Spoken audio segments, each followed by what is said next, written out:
Diana Athill, the renowned British editor, once wrote, "Everything that makes life worth living is the result of humankind's impulse to fight the darkness in itself, and attempting to understand evil is part of that fight." The evil that was the Holocaust has been written about in many forms. That makes sense. There are as many stories as there are people who survived, escaped, or were killed. They each educate us or inspire us or guard us against dangers that can coalesce into nightmares of unimaginable proportions. As the child of Holocaust survivors, I naturally have read dozens and dozens of books about that time. Each time I am stunned by the barbarity, the evil, and the scale of the murders. But I am also mesmerized by the kindnesses, the bravery, the resistance, and even the love stories that imbue these stories. So today we're going to do something different in this episode. I don't think I've ever done this in 400 episodes that I've done. I've invited today Rebecca Frankel, who's the author of Into the Forest, and Julie Orringer, the author of, among other books, Invisible Bridge. And just as a side note, Invisible Bridge is one of my top 25 novels that must be read. So just make a note, because I said must be read, not just I'm encouraging you to read it. Julie wrote the New York Times review of the other book that we're going to be discussing, Mala's Cat by Mala Katzenberg. Mala was a Holocaust survivor, as were the Rabinowitzes in Rebecca's superb new book. And there's an interesting intersection among the three of us here today. Julie's novel, Invisible Bridge, is loosely based on her grandfather's life during the Holocaust, which has many common elements to my father's time during the Holocaust, and particularly in the Munkaslager, the Hungarian labor camps. And Rebecca is a close friend of one of my nieces, and actually spent some time with my parents, who, as I mentioned, my father was a Holocaust survivor, but so was my mother. The other common element, besides the fact that Julie and Rebecca and I have a connection, is both books reveal the undertold story of those who survived or resisted in the forests. We hear about the resistance in the Warsaw Ghetto. There was the most well-known incident in the forest that was depicted in a film a couple of years ago. But a lot of these small instances of surviving in the forest are pretty undertold. As I mentioned, Julie wrote the review of Mala's Cat for the New York Times, and she was kind enough to join us since Mala's Cat was posthumously published. And I want to share that Rebecca is a Polk Award recipient, former executive editor of Foreign Policy's print magazine. Her work has appeared in the New York Times, the Wall Street Journal, the Atlantic, and, bunches of other highly acclaimed publications. Her latest book, the one we'll be talking about, Into the Forest, has been named one of the 10 best history books of 2021 by the Smithsonian, and was a finalist for the National Jewish Book Award. And with that sort of long introduction, warmest welcome to you, Julie and Rebecca, for joining me on Just the Right Book. It's great to be here. Thank you. So both books begin in small Polish villages. Poland became a football between Germany and Russia beginning in 1939, when they signed a non-aggression agreement. And just like that, they just divided Poland, with the East going to Russia and the West going to Germany. And then in 1941, Germany disregarded the agreement and invaded and then occupied Poland. But I'd like to begin the conversation by having each of you briefly talk about what Jewish life was like in these villages before 1939. So Rebecca, let's start with you talking about Zettel. Sure. So the Rabinowitz family that I'm writing the story about in this book, they're from the town of Zettel, which is unique in many ways, but also unique because the population there was predominantly Jewish. It was something like 80+% of the town was Jewish people, and they had really good relations with the non-Jewish community. And so I think when we talk about, the Nazi invasion in particular that you just mentioned, it was like a stunning change to life. The Soviets who had been there, of course, interrupted life in many different ways. But the way that Zettel was unique and the way that life existed there before was very rich Jewish life. The Rabinowitz family did very well for themselves. Morris Rabinowitz was a lumber dealer, and Miriam Rabinowitz owned her own shop. They had lots of family, lots of relatives there. It was a very happy place. There were other testimonies I was able to mine as part of my research from other survivors from the same town. And they said things like, Zettel was a safe haven. It was sort of an insulated, happy community. And that one other woman who survived said, it was a good place. It was a happy place. The people there were good to each other. So I think the shock of what happened when the war started, and especially when the Nazis finally made it there in the summer of 1941, was especially devastating to this community that hadn't really had the same sort of rampant anti-Semitism that was, plaguing Poland from the early 1930s.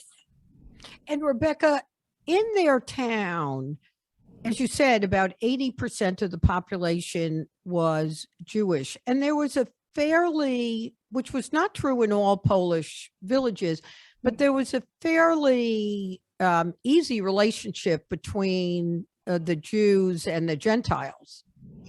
There was, and it's not to say there wasn't anti-Semitism or that, these communities didn't have conflict, but, Morris and Miriam, for example, had lots of friends who were non-Jewish, as did many others. The Polish priest in the village, there were more synagogues than there were churches there, but was very warm to the Jewish community, which, at the time was sort of unusual, given how much we could say, I don't know, mixed messages probably puts it a little bit too delicately, but how the leaders of this Catholic community in Poland was sort of, as Hitler was coming to power, many of them were, extremely enthusiastic fans of what he was doing and sort of his attitude toward the Jewish population of the country.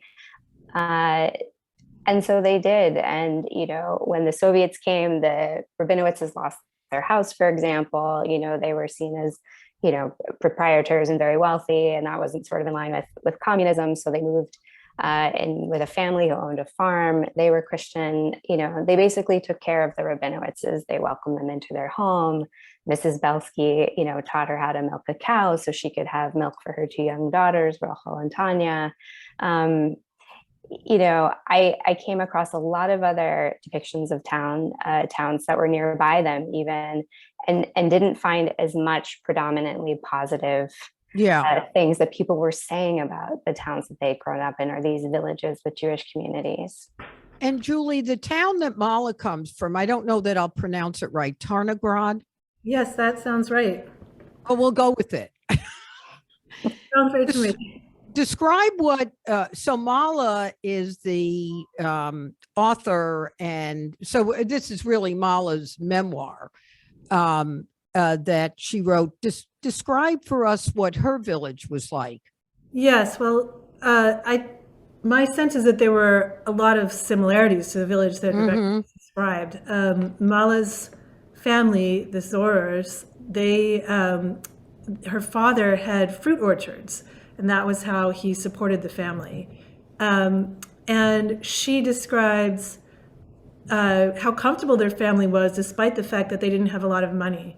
So they had enough money that they could build their own house, and they had the luxury of a working outhouse, which not very many families had. And they also had a well So they had the luxury of water for their for their cleaning, although they used water from a different source for their drinking and cooking. But all of these details, the details of what it was like to be out in the fruit orchards in the summertime, where they stayed in the little hut in the middle of the orchards to prevent theft, and the hours that she spent lying, on a grassy bank with her brother and sister, just looking up at the sky and enjoying the colors of the leaves of the trees and of the blue of the sky, and especially the way she describes her studies. Her parents couldn't afford to send her to a private school, so they sent her to the local public school. But there were quite a few other Jewish children there, and she felt totally at ease there. In fact, she talks about teaching the non-Jewish girls at the school to say a blessing before they eat. And so there was a sense of total peace that she experienced, and not just peace, but joy in her life and in her family and in their living circumstances. They also had a lot of other family members close by. Her family house was built just next to her maternal grandfather's house. And so there was this constant interchange of meals and love and support between these families. But I think one of the things that was most important, as we get a sense for what Mala's life before the war was like, was that she really valued the opportunity to study, and she used that opportunity to its fullest. She writes about how surprised she was to find that some of her friends didn't want to go back to school after the summer holidays, and that being in school was this luxury that would never be repeated once they graduated. And you get a sense for her burning intellect. And that is really what ends up driving the book. But you feel her town as a kind of powerful support for her intellectual curiosity, not only in the school itself, but also in the way she interacted with the really beautiful physical environment. And what was common to both books, and to reinforce what you both said, is there was a real sense of home to both these villages. When I remember talking to my dad, who lived in Hungary, he lived in a tiny little village called Turig Szentmiklós. Actually, Tishkapiskape was the tiny little village.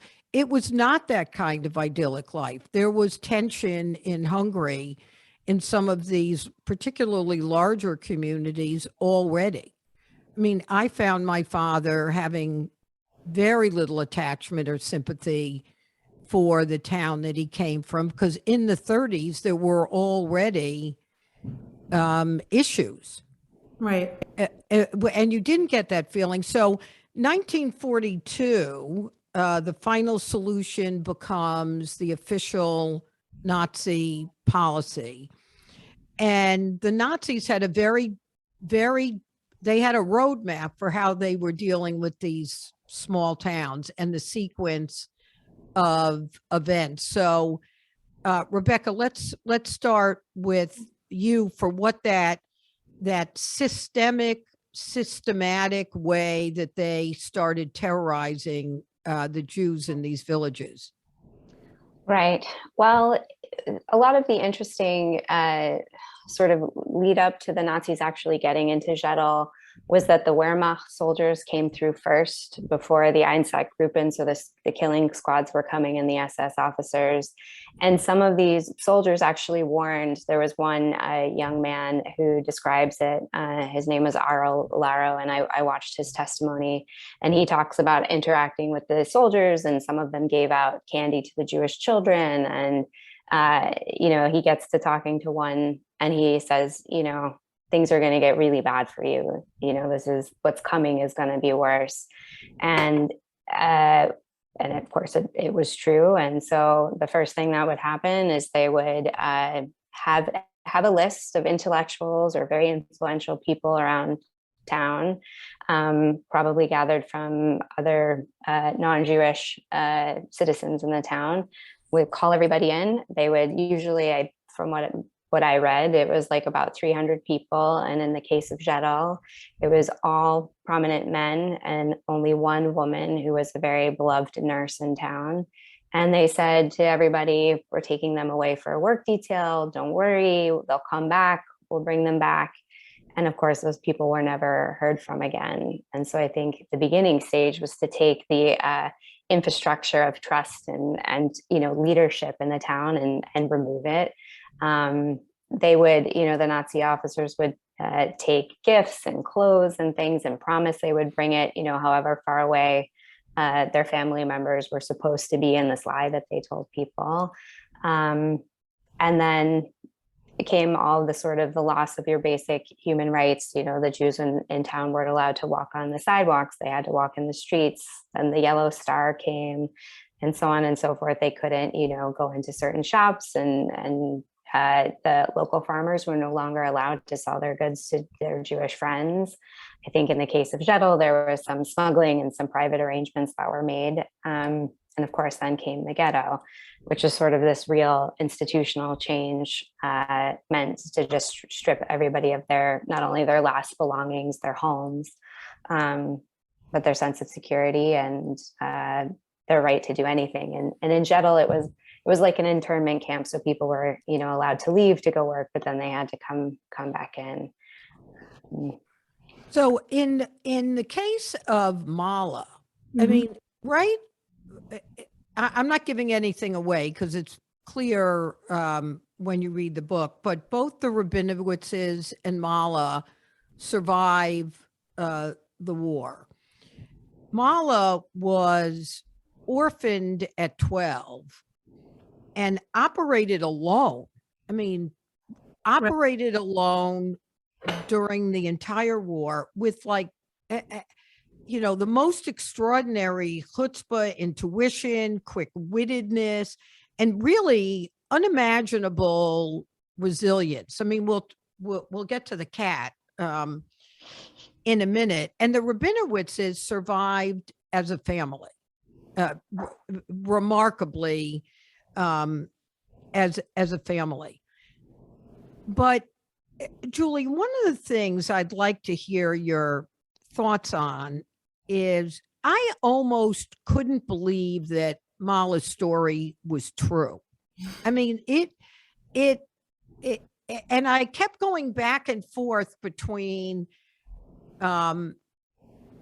marveling at it because the amount of detail she had and the stories, certainly I've read other stories like it.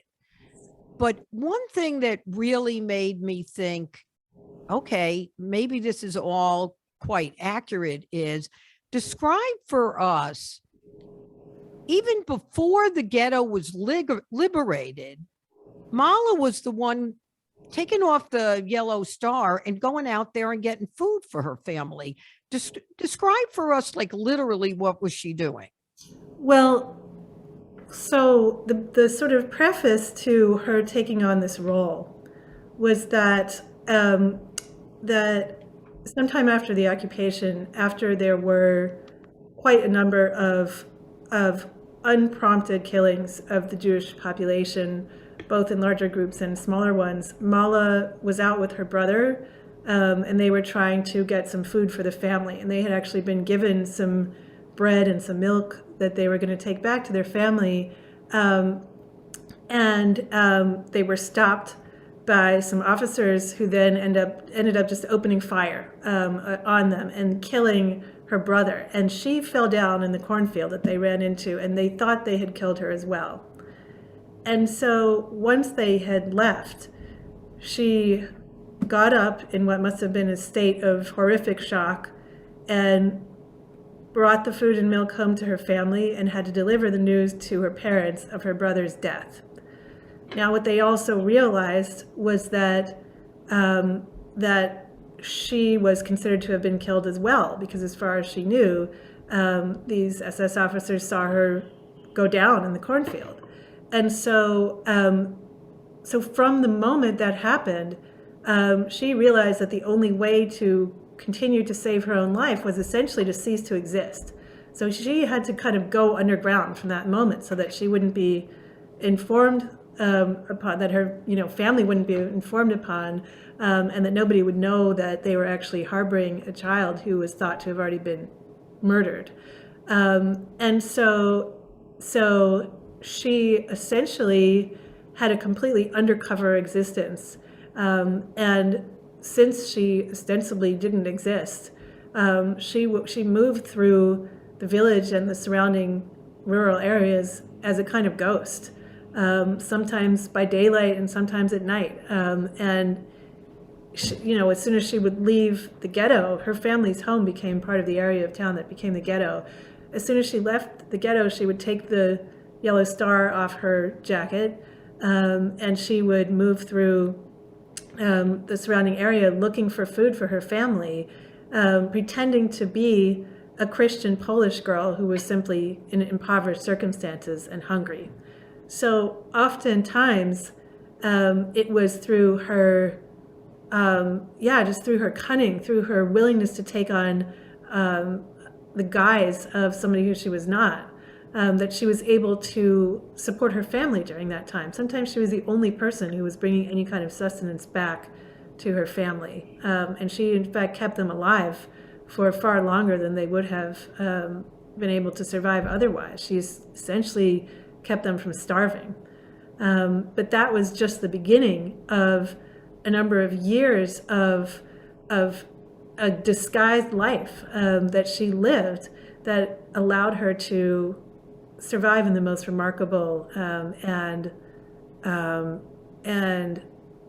intelligent and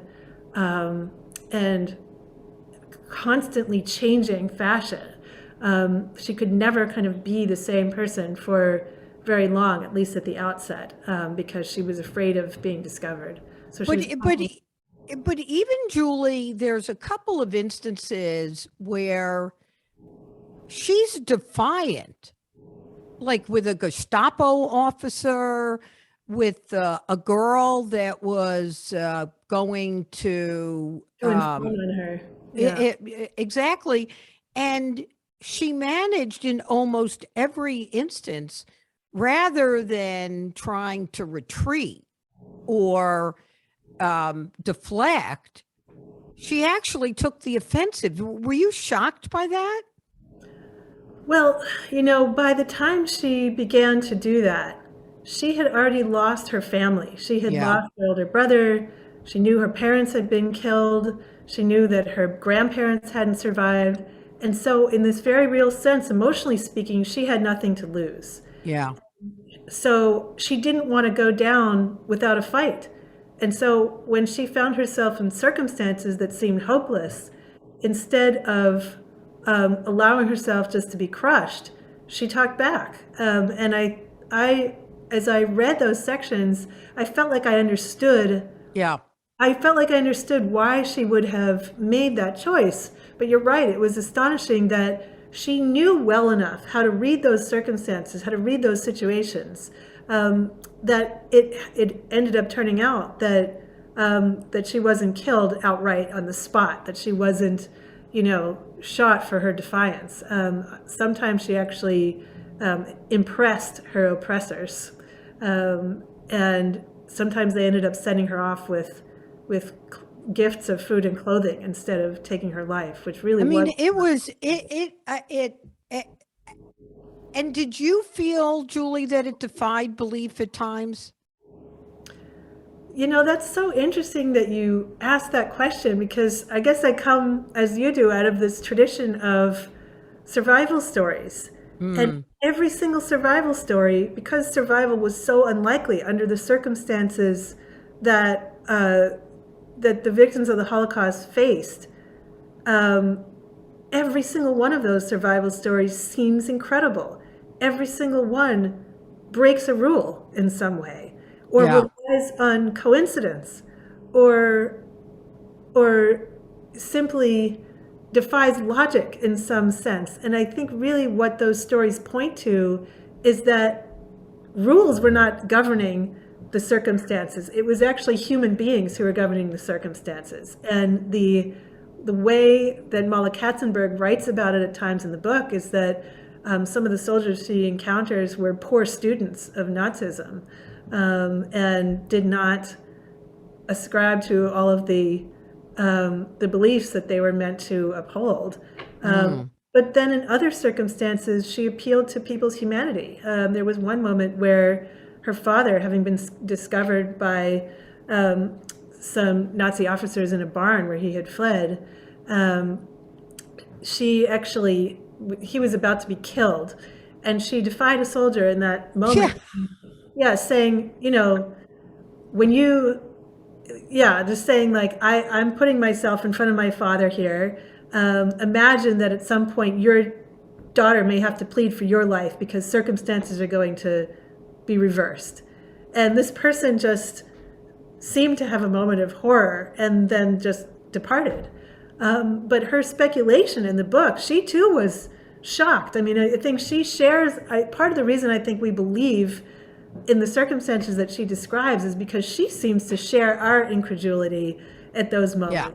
And what she writes then is, he must have actually had a young daughter who he was thinking of at that moment. And the thought of that, of the circumstances being reversed must have sort of appealed to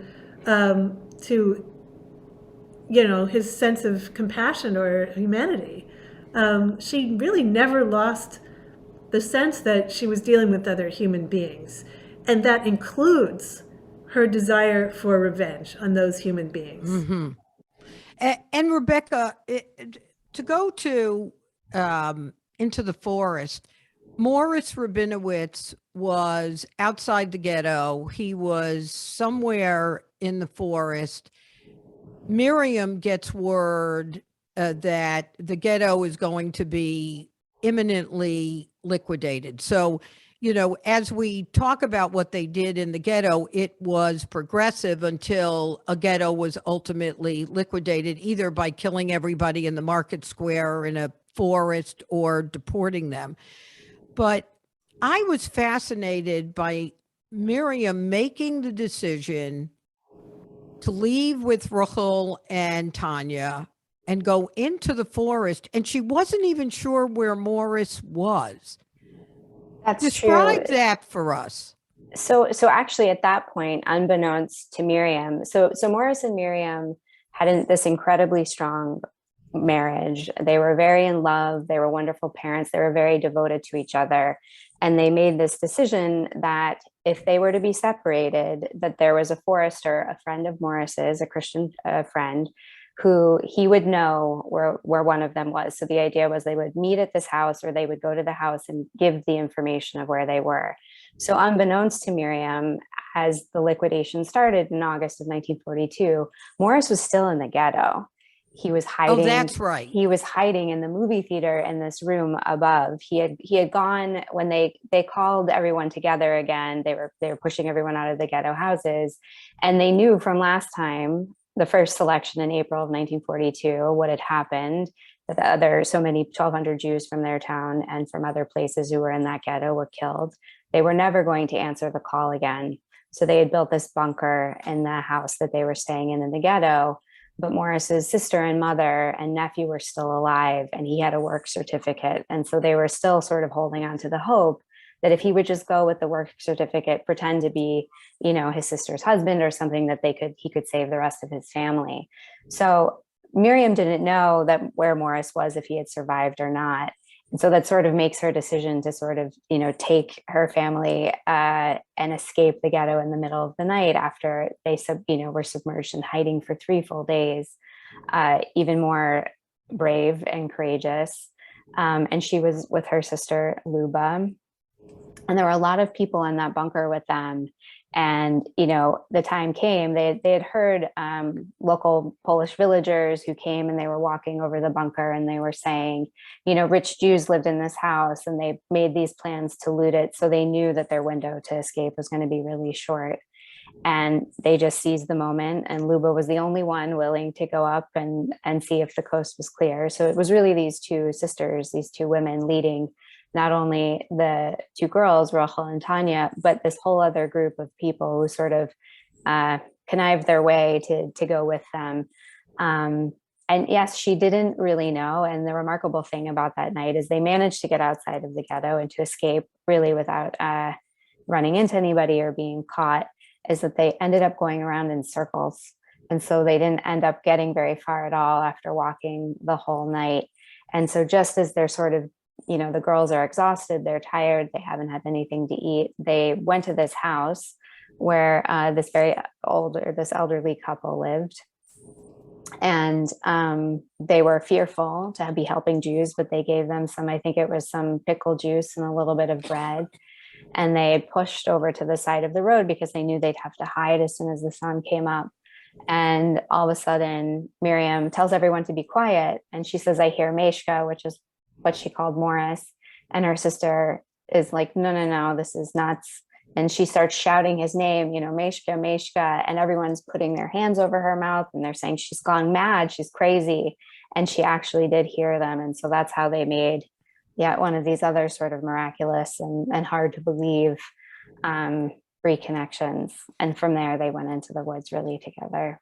And this is really a question for both of you, Rebecca, based on your knowing the Rabinowitzes, and then we'll talk about the Lazowskis in a minute, and Julie, because of your family. You can't help but hear these stories or read books like Mala's Cat or Invisible Bridge or Into the Forest without speculating how you might manage.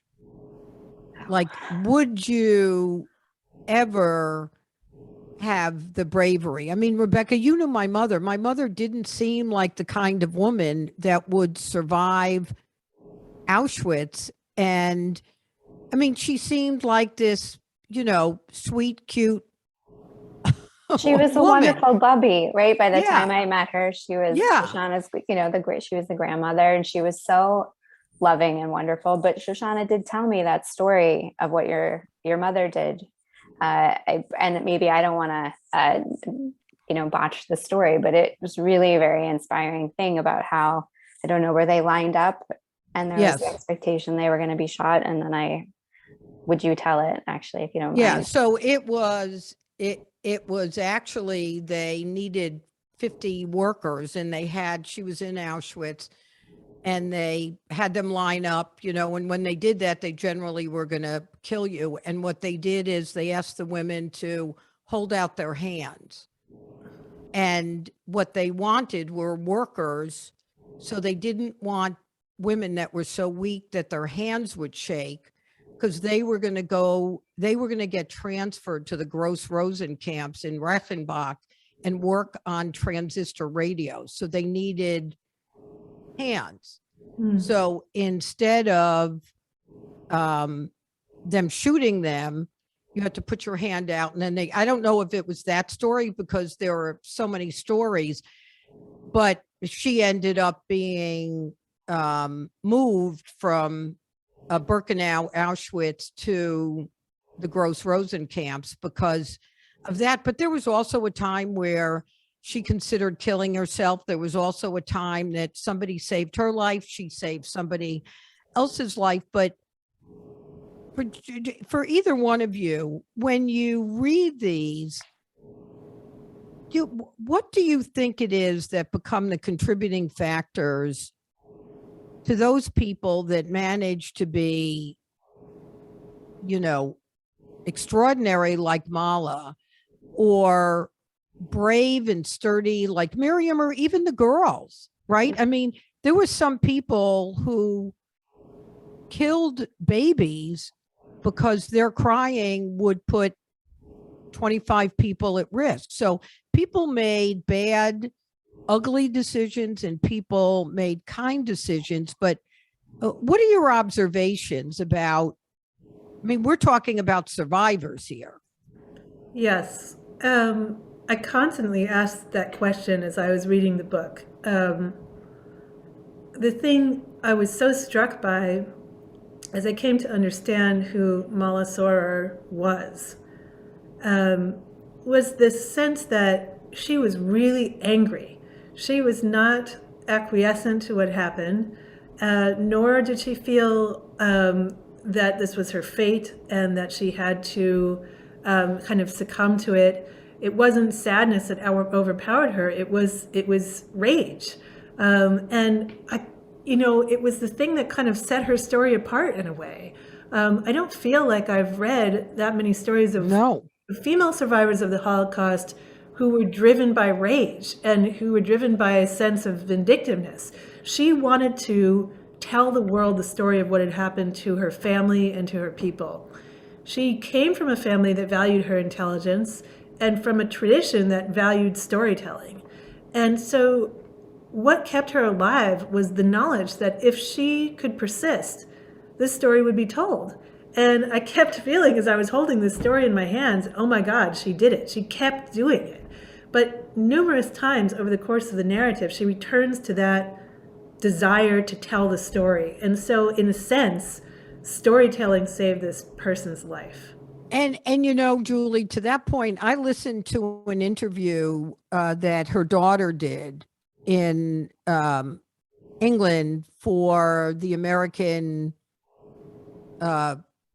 Jewish refugee organization.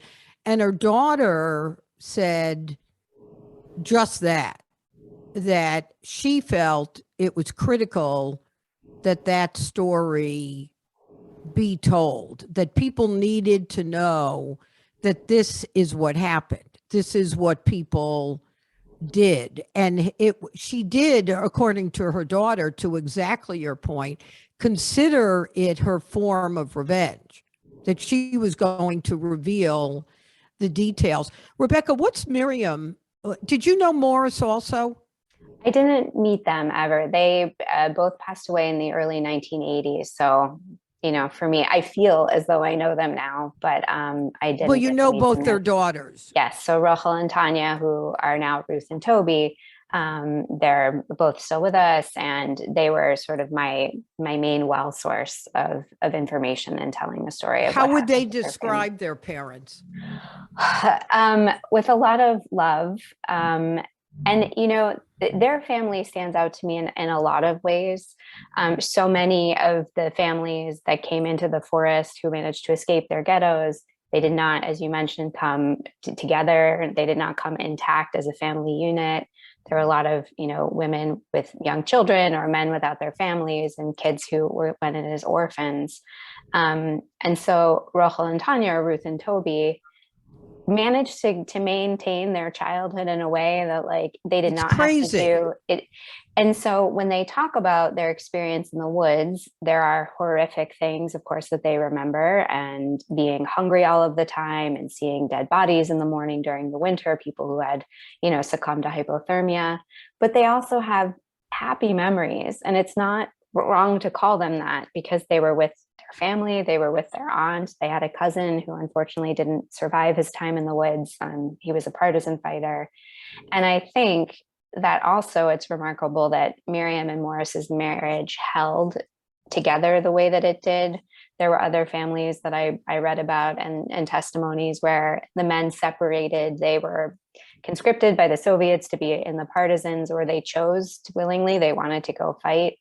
And Morris's primary objective through the whole thing, and of course he became sort of, what we'll call a reluctant leader in the woods, that people literally would not leave him, even as, other people who weren't related to them and were just neighbors or just who came upon them, because he had this knowledge of the forest, having been in the lumber business, and he had these Christian families that were helping them out and coming to them and saying, the Nazis are coming, or, they've moved into this town, which is close to whatever camp they were living in at the time. And, he did say, I think multiple times later in life, that if he had known what the experience was going to be, he would never have gone into the woods. But it was not, for choosing, and it was not a hospitable hiding place. It was the only hiding place really for most people. But it was, a really brutal, the forest itself was this sort of violent sanctuary. Subculture. It was its own ecosystem. Absolutely. There's two things, or one thing I want to get to before I finish the conversation with really love stories. But Julie, one of the sets of experiences of Mala's that reinforces and sort of coalesce for me now that I hear you say it, her need for being independent and self-reliant was she ended up in disguise as a Polish girl working for what was considered Polish slave labor, worked in a hotel restaurant, ended up going to London, where they took some of the refugees. She had two opportunities to be adopted. Right. And she turned them both down. Were you surprised by her doing that? Well, it was a really interesting choice that she made in both of those instances. I felt like by that point in the memoir, she had established her own independence so strongly that felt like one reason that she wanted to continue to be alone. She almost felt, and sometimes it was kind of defensive, sometimes she felt like she had to be alone in order to continue to survive. And so when she was appealed to by these families who wanted to adopt her, her survival is no longer an issue in the same way. And so there wasn't the same kind of impetus for her continued independence. But I think that what was driving her refusal to join another family was her sense of loyalty to her parents and to her siblings. She didn't feel like she could become, in a legal sense or in an emotional sense, the child of anyone but her parents.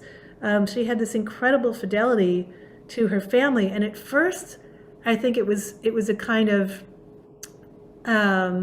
acknowledged fantasy. She knew that she was almost teasing herself with this idea that maybe somehow her parents had survived. And when she had kind of really given up on that idea and had a kind of more mature and realistic knowledge of the horrific thing that had happened, what persisted for her was a sense of being her parents' child ad infinitum, and never wanting to break that ice. Yeah. And Rebecca, you opened the book with, I don't even know where, remarkable is not even a good enough word for the coincidence of how you open the book and the ramifications of that I got chills when I read it. I get chills the 47,000 times I've repeated that story. If my husband hears that story one more time, our 52-year marriage might just end. So, Rebecca, share with us the story that you open the book with, because I just love it. Mm-hmm.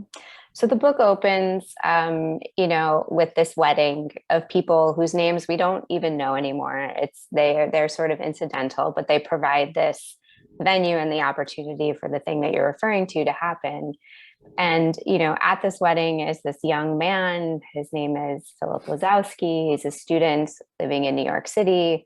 He's an immigrant. He was also from a small town in Poland. He has survived the Holocaust and he's now living in the United States. And he goes to this wedding very reluctantly. He has to borrow a suit. He has to borrow shoes. He's, wary of his accent, but he goes. And because he's not comfortable dancing, when the wedding guests get up, when the music starts playing, he stays seated at the table, and also another person stays seated at the table as well. And it's a young woman. And they start talking and they find out they have all these things in common. They are both taking night courses at Brooklyn College, and they are both originally from small towns in Poland. And he tells her that he's from the town of Belica, and she gets very excited. And she says, I know this woman who saved a boy from Belica.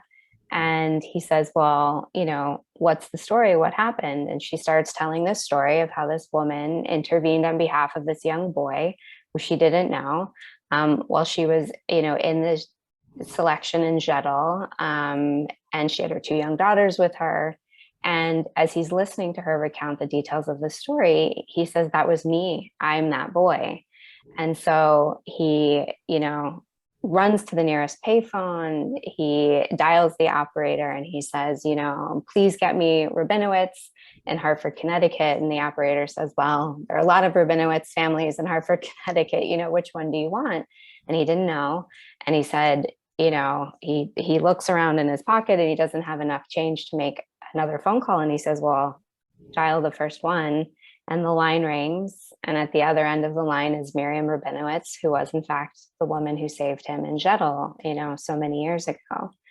And he sits down that night. He writes her a letter that Miriam Rabinowitz would keep for all the years of her life. And she writes back and they arrange a meeting in Hartford. So he drives up with a cousin, he visits her, and, he sees her again for the first time in a long time, and sort of meets for the first time her 2 daughters, Rachel and Tanya, who are now Ruth and Toby. They're grown up, they're in their late teens. And he decides that he likes the look of the older daughter, Ruth. And so they start this it's a very long simmering courtship, and they exchange letters and they visit each other at college. And eventually, 2 years later, they get engaged and they get married. So this, Miriam Rabinowitz, who did save the life of Philip Lazowski, she didn't know him at all, and kept him from being killed when he found himself alone at the first ghetto selection in April of 1942 in Jeddah. Saved the boy who would end up bringing her first grandchildren later in life. And so Philip Lazowski. Can you believe that, Julie? The thing that really blew me away about this story was the fact that that she didn't know that he had survived. Yeah. So he, by calling her that day, was bringing that news to her. He was. And, it's interesting because the Rabinowitzes were also unique in the fact that after the war and after they settled in the United States, they talked about the woods a lot. It was not a taboo subject in their home. It was not a dark corner that they tried to stay away from, when they were talking about what they'd been through. And Miriam did wonder very often whatever happened to the boy from Belitsa. And so it was, the reason why this friend of Ruth's, a young woman whose name was Gloria Kozlovsky, had heard the story, because they did talk about him. And Miriam was, so I don't want to say fixated, but it was something that she did think about quite a bit. And Rebecca, talking about the Rabinowitzes, and you knew my family. I've often said that if I wrote a book about my family, I would call them the happiest Holocaust family ever, because, as you know, our house was no secrets. It was very celebratory. It was, if we survived, we're gonna live. Mm-hmm. And everybody came out of the war in a obviously different way. And, one of the things that we didn't get to talk about that, of course, strikes you when you read Mala's Cat or Into the Forest is we are again watching barbarity. We are again watching that we're not saving children, that there are autocrats who are getting people to do their bidding regardless of the inhumanity of it. And I keep hoping, if we read books like Mala's Cat and read books like Into the Forest, that there will be tiny, tiny incremental steps that will save anything from being as bad as we think it could be. And it breaks your heart. You feel sad over again. But I do think it's important for us to, Rebecca, and in both your cases, to write these stories, to do the research, to tell these stories, because they matter.